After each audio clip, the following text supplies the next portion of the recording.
The land of the pharaohs is famed for its magnificent edifices, from the majestic pyramids to the awe-inspiring tombs and temples. Esoteric constructions that have captivated humanity for centuries, their secrets are still being unlocked. But the more run-of-the-mill structures built by ancient Egyptians, such as the simple dwellings of the lower classes and the grander homes of the affluent, are super fascinating too. The secrets of ancient Egyptian buildings and other structures revealed. Who were the ancient Egyptians? Ancient Egypt was the greatest and most illustrious Mediterranean power for around 3 millennia, from roughly 3100 BC, when Lower and Upper Egypt united to the civilization's conquest by Alexander the Great in the 4th century BC. And it remained a major player until the defeat of Cleopatra VII and Mark Antony by the Roman Emperor Octavian in 31 BC. Sustained by the fertile Nile floodplain, the ancient Egyptians, whose population peaked at an estimated 3 million, developed ingenious farming techniques and are renowned for their hieroglyphic writing, art, scientific achievements, and of course those monumental buildings that have stood the test of time. Ancient Egyptian construction methods revealed. Forests in ancient Egypt were virtually non-existent. The primary source of wood was from trees along the Nile, such as acacias and sycamores. Given timber was extremely scarce, the civilization's earliest homes were simple huts made from papyrus reeds or basic wattle and daub, which involved slapping cob made up of mud, sand, straw and water onto a woven reed frame. Later on, mud bricks were used to build more complex dwellings.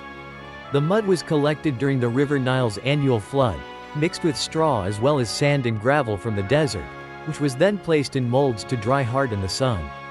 To build walls, the bricks were laid in overlapping patterns and held in place with mud mortar.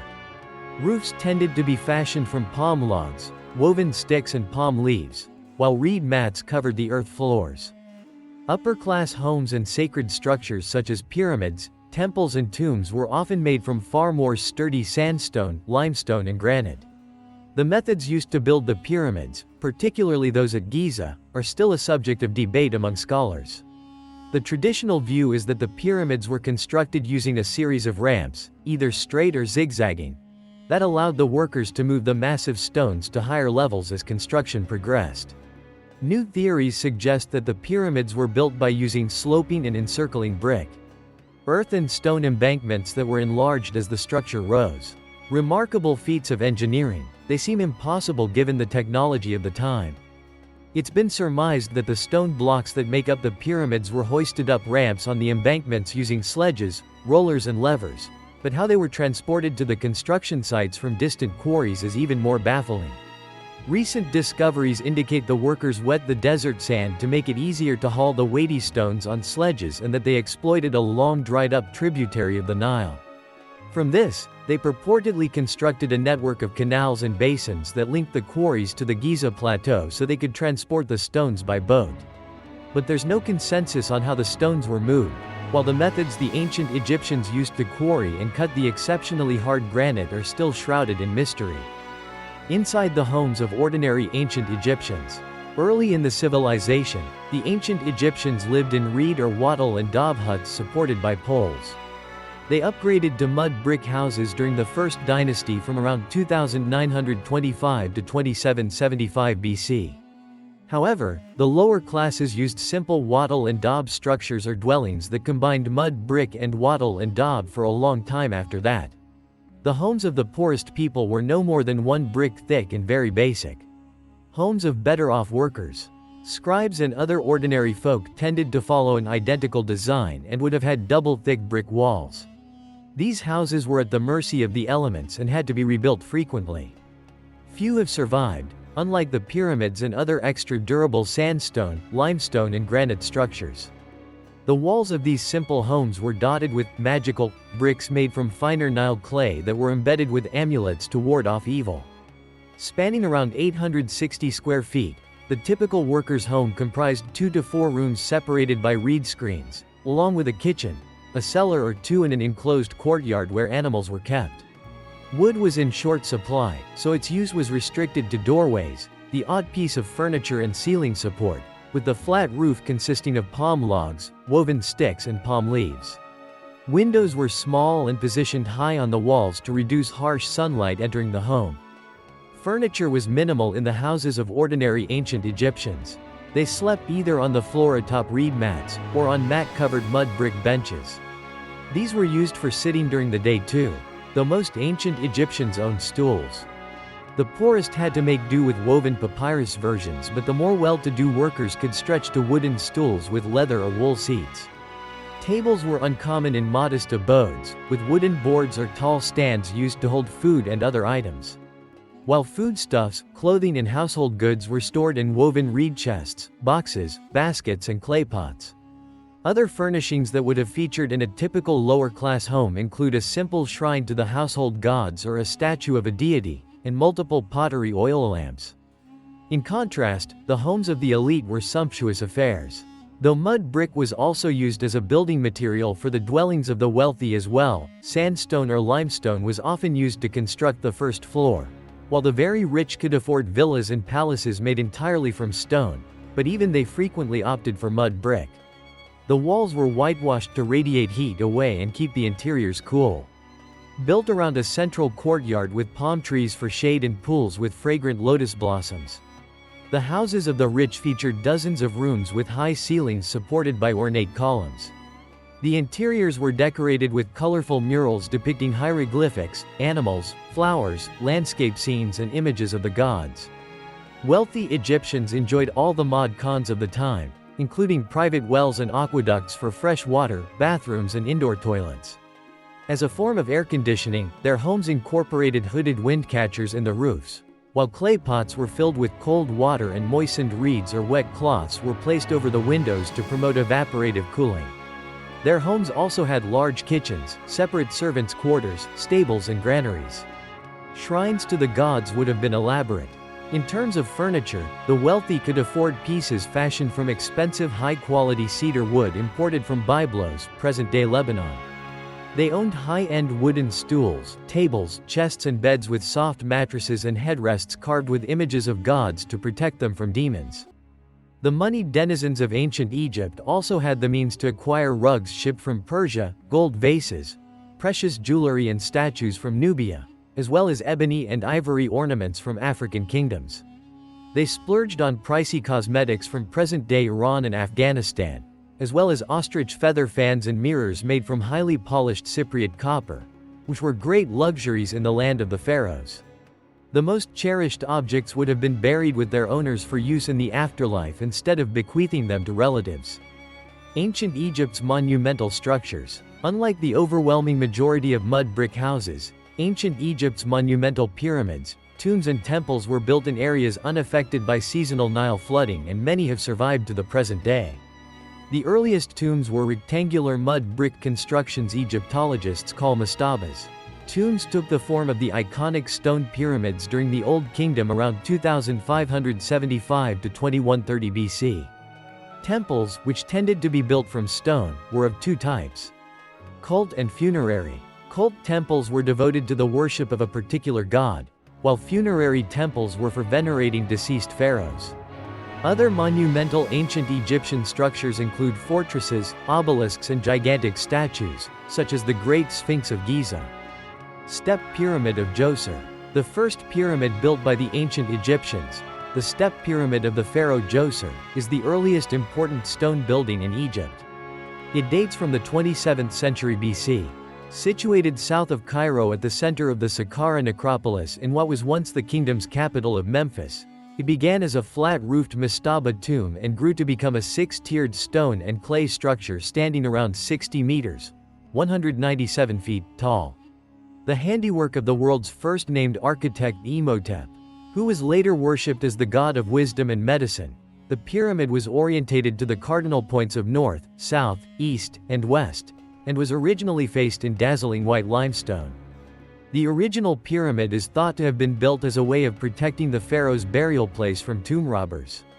It covered a vast underground structure with as many as 400 rooms.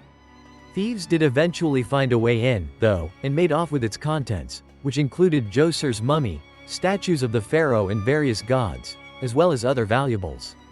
That said, the wider complex is still revealing its secrets. Mere months ago, archaeologists uncovered the oldest mummy in existence from a newly discovered tomb near the pyramid. Complete and covered in gold, it was identified as a wealthy dignitary called Djed Sepish and is a staggering 4,300 years old. Archaeologists also discovered 9 statues concealed behind a false door, along with other precious artifacts. Great Pyramid of Giza, the oldest and only surviving wonder of the ancient world. The incredible Great Pyramid of Giza was completed around 2560 BC. Initially towering 481 feet over the Giza Plateau, the pyramid was the world's tallest human-made structure for more than 3,800 years until it was surpassed by the spire of England's Lincoln Cathedral. Like the step pyramid of Djoser, the Great Pyramid was orientated to the cardinal points, pretty much perfectly, so much so that experts still struggle to explain how the ancient Egyptians pulled off such a feat. With a recent hypothesis suggesting it was undertaken at the autumnal equinox. Built to serve as the tomb for the pharaoh Khufu, it's believed to have been designed by his vizier Hemiunu. The pyramid comprises over 2 million stone blocks, some of which are so large and heavy that, as we've mentioned, archaeologists are still unsure how the ancient Egyptians managed to quarry, transport and raise them into place. The pyramid contains 3 known chambers: the Granite King's Chamber, Queen's Chamber and Grand Gallery. Though it was first excavated using scientific techniques way back in 1880, the edifice continues to throw up intriguing surprises. In 2023, the existence of a 30-foot-long hidden corridor detected in 2016 was finally confirmed, while experts are still puzzled as to the purpose of a mysterious 98-foot void within the structure that was revealed in 2017. The oldest known monumental sculpture in Egypt, the perennially enigmatic Great Sphinx of Giza, is another ancient Egyptian structure that has enthralled and mystified archaeologists for centuries. At 240 feet long and 66 feet high, it remains one of the world's biggest statues. The ancient Egyptian Sphinx was a spiritual guardian, while in the Greek tradition, it devoured anyone who couldn't answer its riddle. With a lion's body and human head, the Great Sphinx is believed to represent the pharaoh Khafra or his father Khufu, but the exact identity of the pharaoh represented by the Sphinx is still a subject of scholarly debate and remains uncertain. It was carved in the 26th century BC from a single chunk of limestone. According to some experts, it would have taken 100 workers 3 years to carve, while residues of pigment indicate it was originally painted in bright colors. Mystery and tall stories surround the Great Sphinx. Some say its famously missing nose was shot off by Napoleon's troops around the turn of the 18th century, but pictures from before this time depict a noseless statue. Another story recounts that it was damaged in the 14th century by a pious Sufi Muslim railing against idolatry.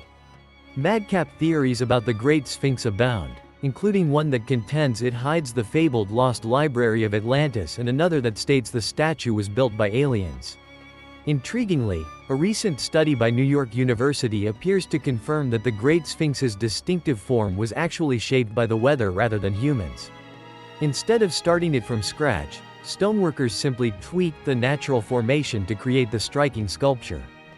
Karnak Temple Complex, the second largest ancient religious site in the world after Cambodia's Angkor Wat, Karnak, which is situated near modern-day Luxor, ancient Thebes, sprawls over almost 200 acres, equivalent to around 284 football pitches, and is big enough to fit 10 cathedrals.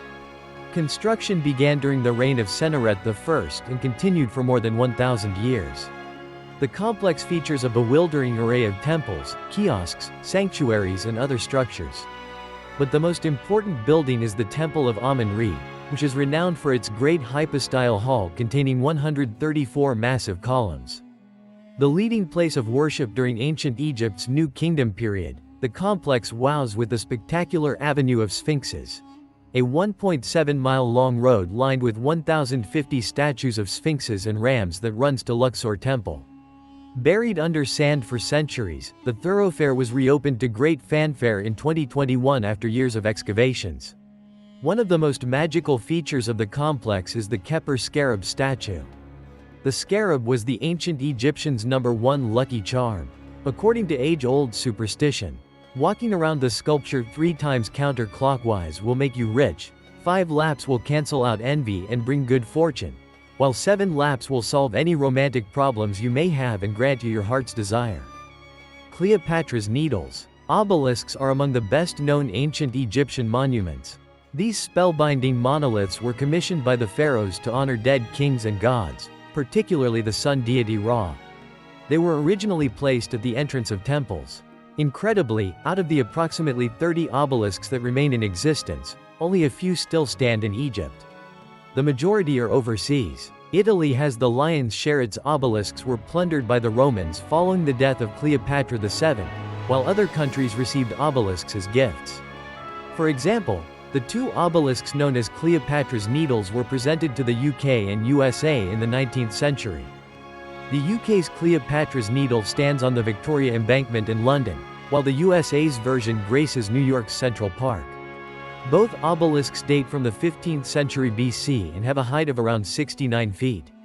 The monuments were removed from the ruins of the Caesareum of Alexandria.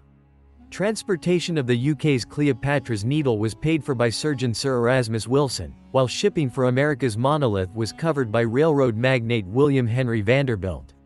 Over the years, Egyptian authorities have raised concerns about the poor state of the monuments, which are much eroded, and calls have often been made to return them to their original home.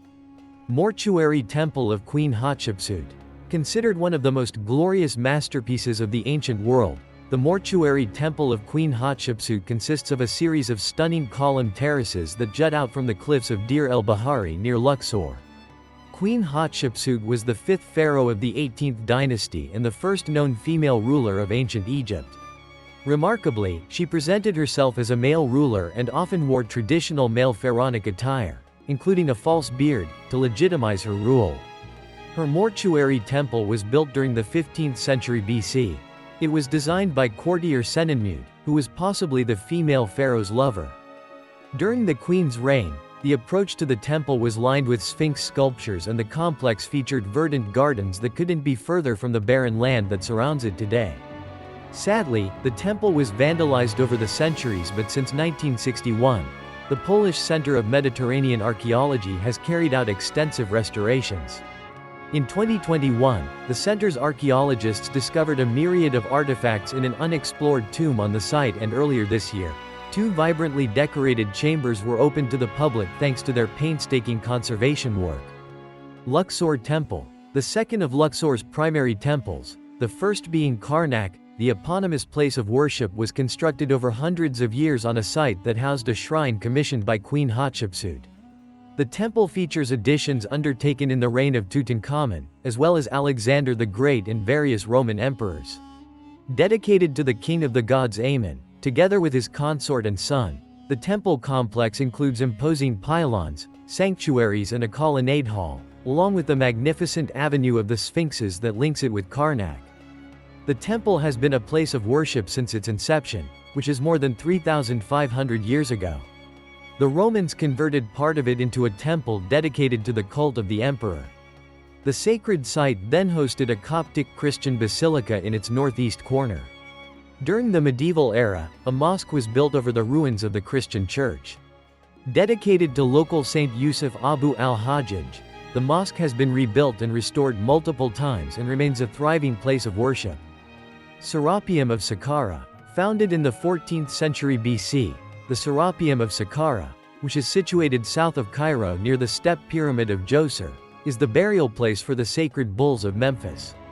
These animals were revered as incarnations of the god Ptah.